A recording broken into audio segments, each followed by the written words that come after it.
काँग्रेस पक्षानं नागपूर महानगरपालिकेच्या निवडणुकीत प्रभाग क्रमांक 15 मधून 2 जणांना अशी उमेदवारी दिली आहे। त्या संदर्भामध्ये सर्वत्र कौतुकाचा वर्षाव होतो आहे।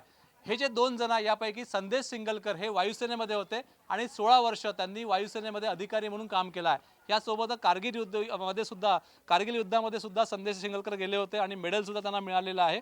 आणि यासोबतच न्यायाधीश सुद्धा निवृत्त न्यायाधीश अग्रवालजी हे सुद्धा या ठिकाणी उभे आहेत आणि काँग्रेस पक्षानं या 2 उच्च शिक्षित उमेदवारांना तिकीट दिली आहे। यासोबत 2 महिला दिसत आहेत। या 2 महिला सुद्धा उच्च शिक्षित आहे आणि हा जो प्रभाग आहे या प्रभागामध्ये धरमपेठ, रामदासपेठ, नागपूरचा उच्चभ्रू जो भाग आहे तो आहे आणि याच प्रभागामध्ये काही ज्या वस्त्या आहेत त्या अत्यंत म्हणजे त्या ठिकाणी झोपडपट्टी भाग असेल किंवा ज्या भागात मी आत्ता आहे हा भाग आहे, हे घरं दिसत आहेत असा सुद्धा भाग आहे, काचीपुरा हा भाग आहे। त्यामुळे हा जो प्रभाग आहे हा उच्चभ्रू आणि अविकसित ज्या काही वस्त्या आहेत, झोपडपट्ट्या आहे असा हा प्रभाग आहे।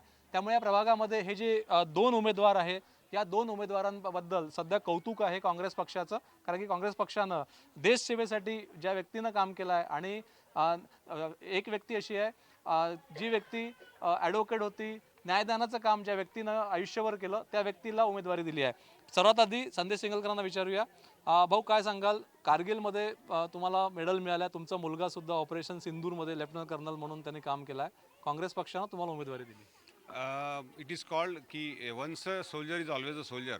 त्यामुळे समाजासाठी जेव्हा तुम्ही काम करता ते निश्चितच तुम्हाला ते शेवटपर्यंत ती काम करण्याची खुमखुमी नेहमी राहतं. मी संदेश सिंगलकर प्रभाग 15 ब मधून नागपूर महानगरपालिकेची निवडणूक लढत आहे. हा प्रभाग जो आहे हा शिवाजीनगरपासून तर ते सीताबर्डीपर्यंत म्हणजे शंकरनगर, शिवाजीनगर, रामदासपेठ अशी उच्चभ्रू वस्ती आहे. त्याचबरोबर त्यामध्ये 9 प्रकारच्या स्लम्स आहेत. आणि त्या 9 प्रकारच्या स्लम्समध्ये विविध प्रॉब्लेम्स आहे. म्हणजे प्रत्येक स्लमचा एक वेगळा इश्यू आहे.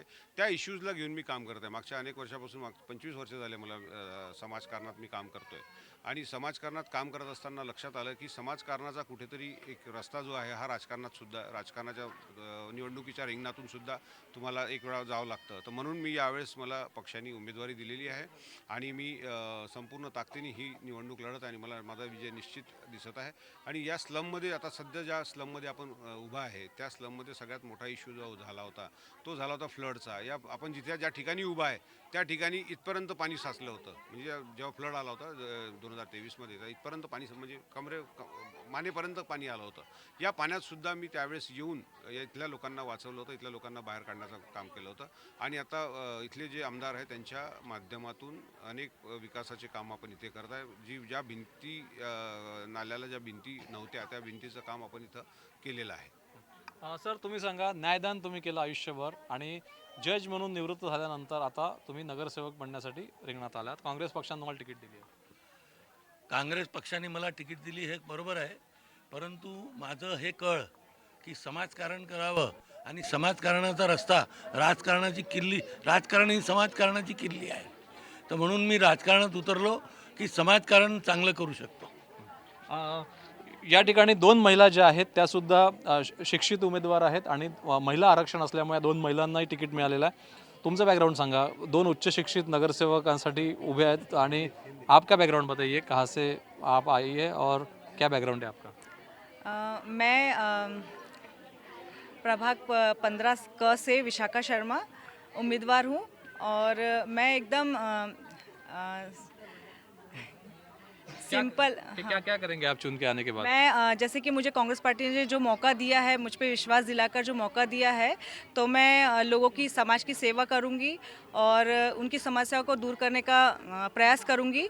जैसे कि यहाँ पे अभी काफ़ी मेरी बहनों ने मुझे बताया है कि इस बस्ती में कितनी सारी प्रॉब्लम्स है, रोड की प्रॉब्लम है और शिवर लाइन की है, मकान के जो पट्टे बाटप की प्रॉब्लम है। तो हम चारों मिलकर कोशिश करेंगे कि हम उसको दूर करें और मैं ज़रूर इसे पूरा करूँगी। ताई तुम्ही सांगा, काय सांगाल तुम्ही, तुम्हाला फायदा होता का? एक सैनिक तुमच्यासोबत आहे, जज साहेब तुमच्यासोबत आहे, तुम्हाला वाटतं का 2 महारथी तुमच्यासोबत असल्यामुळे तुमचं निवडणूक सोपी आहे? निवडणूक तर सोपी नाही आहे सर, पण जर माझे पॅनल इतके स्ट्रॉंग आहेत तर मला एक चान्स आहे की मी या गरिबांसाठी खूप काही करू शकते आणि मी स्वतः स्लममधली आहे, तर मला खूप चांगली अपॉर्च्युनिटी आहे की मी यांच्या हस्ते माझ्या जे गरीब नागरिक आहेत मी त्यांना स्वतःचे घर त्यांची मालकी हक्क पट्टे मिळवून देऊ शकते यांच्याद्वारे। आपण पाहू शकतो हा जो भाग आहे, हा प्रभाग जो आहे अत्यंत महत्त्वाचा आहे. रामदास पेठ असेल, धरमपेठ असेल, हे उच्चभ्रू वस्त्या आणि त्यासोबत काचीपुरा आणि इतर जे स्लम्स आहे, वसंतराव नाईक वस्ती आहे, अशा वस्त्या ज्या आहे यासुद्धा या प्रभागामध्ये येतात. त्यामुळे काँग्रेस पक्षानं निवृत्त न्यायाधीश आणि वायुसेनेमध्ये काम केलेले संदेश सिंगलकर या दोघांना या ठिकाणून उमेदवारी दिली आहे. त्यामुळे नेहमी असं म्हटलं जातं की राजकारणात चांगले लोक येत नाही, त्यामुळे प्रयत्न प्रत्येक पक्षानं केला पाहिजे अशी अपेक्षा असते. त्यामुळे नागपूरमध्ये सर्व पक्षांनी वेगवेगळ्या क्षेत्रातल्या लोकांना उमेदवारी देण्याचा प्रयत्न केला आहे. त्यात काँग्रेसचा हा जो प्रयत्न आहे यासाठी कौतुक होत आहे. व्हिडिओ जर्नलिस्ट विनय शुक्लासह प्रवीण मुधोळकर, NDTV मराठी, नागपूर.